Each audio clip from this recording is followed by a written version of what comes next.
जय श्री कृष्ण। राधे राधे। आपका भक्ति कथा चैनल पर स्वागत है। आपका दिन शुभ और मंगलमय हो। आज दिनांक है 13 फरवरी और दिन शुक्रवार है। आज फागुन कृष्ण पक्ष की एकादशी है। आज सूर्योदय का समय सुबह 7:01 और सूर्यास्त शाम 6:10 तक होगा।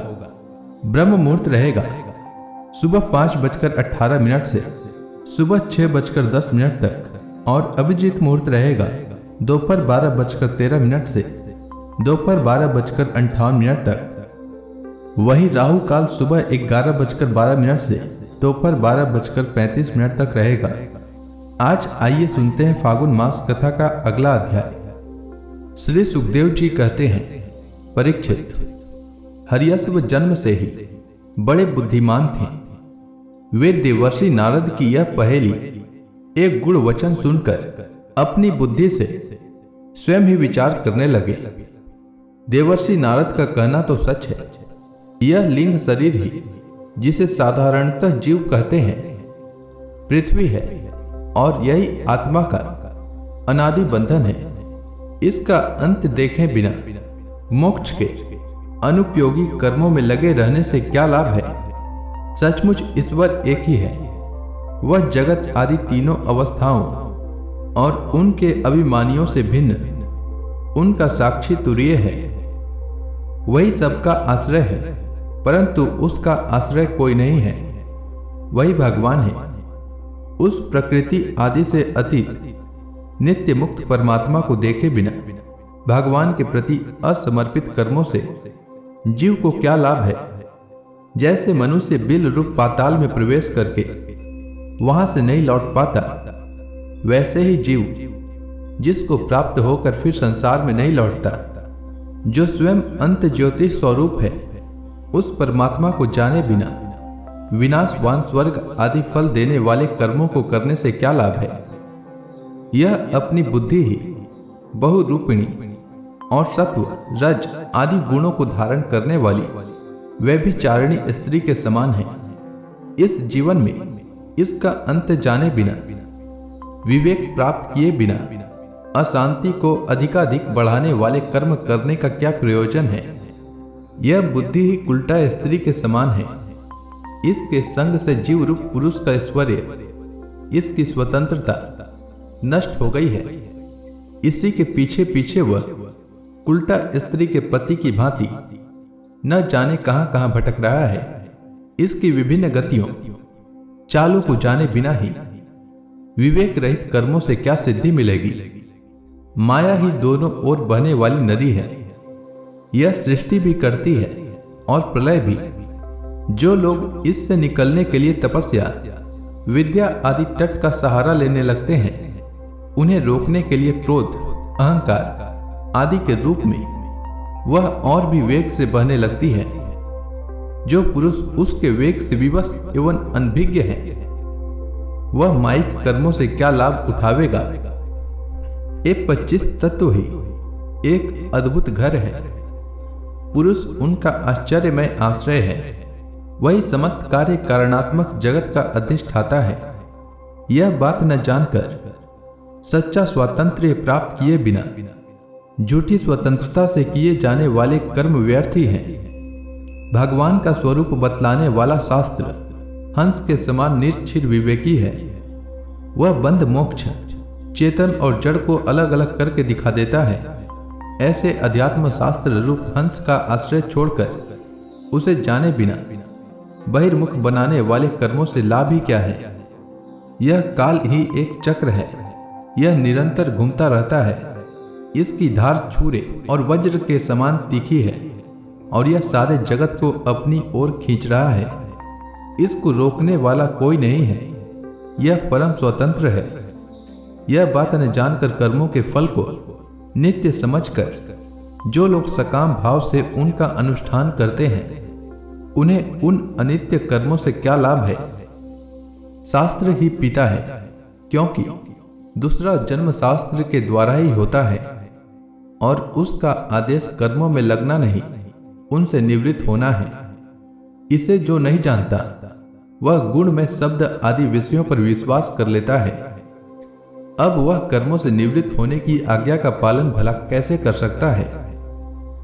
परीक्षित, हर्यशों ने एक मत से यह निश्चय किया और नारद जी की परिक्रमा करके वे उन मोक्ष पथ के पथिक बन गए, जिस पर चलकर फिर लौटना नहीं पड़ता। इसके बाद देवर्षि नारद स्वर ब्रह्म में संगीत लहरी में अभिव्यक्त हुए।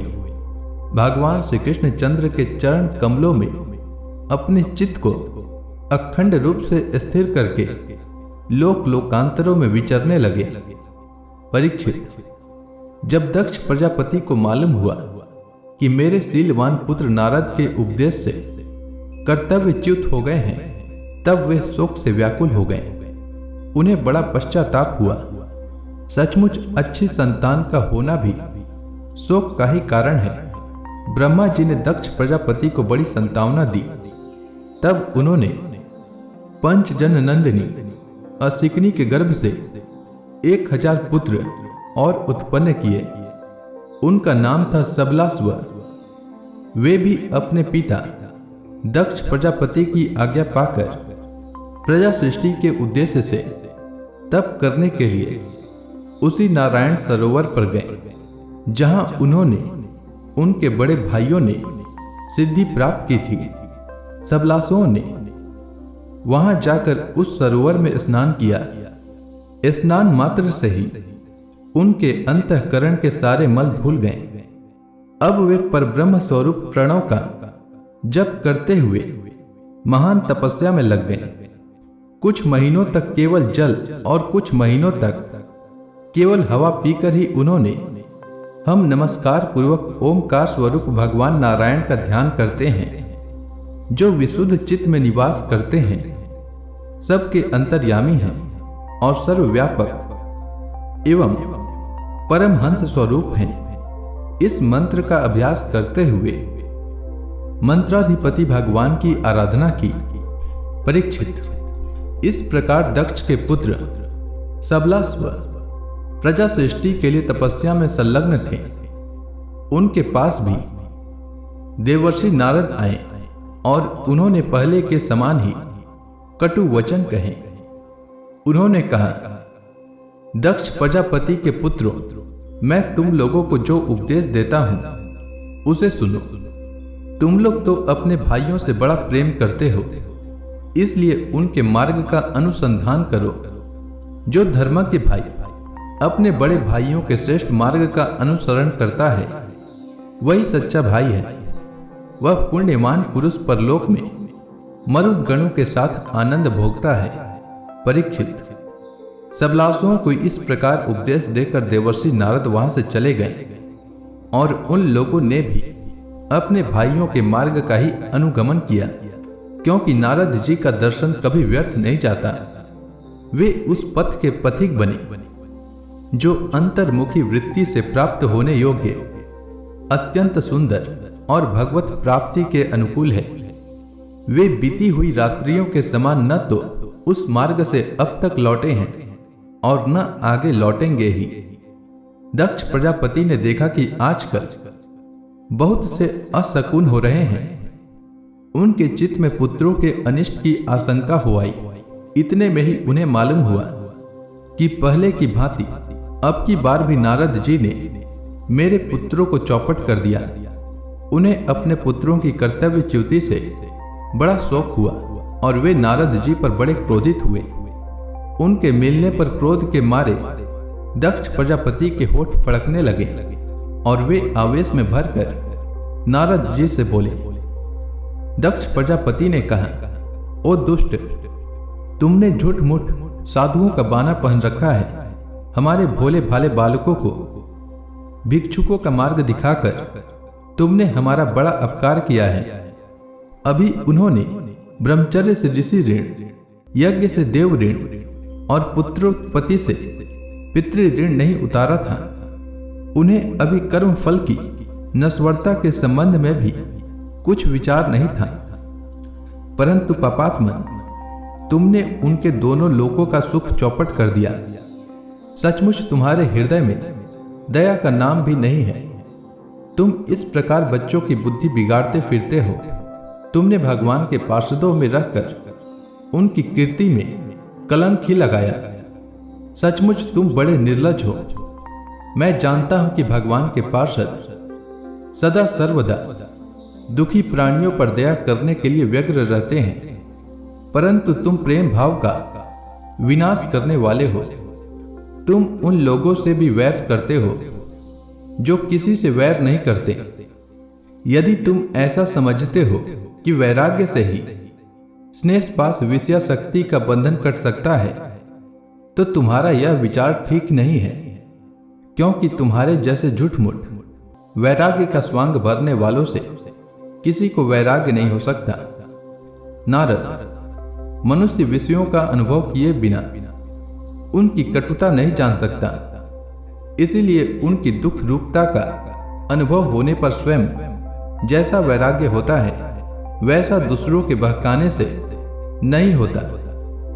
हम लोग सद्गृहस्थ हैं, अपनी धर्म मर्यादा का पालन करते हैं। एक बार पहले भी तुमने हमारा असह्य अपकार किया था, तब हमने उसे सह लिया।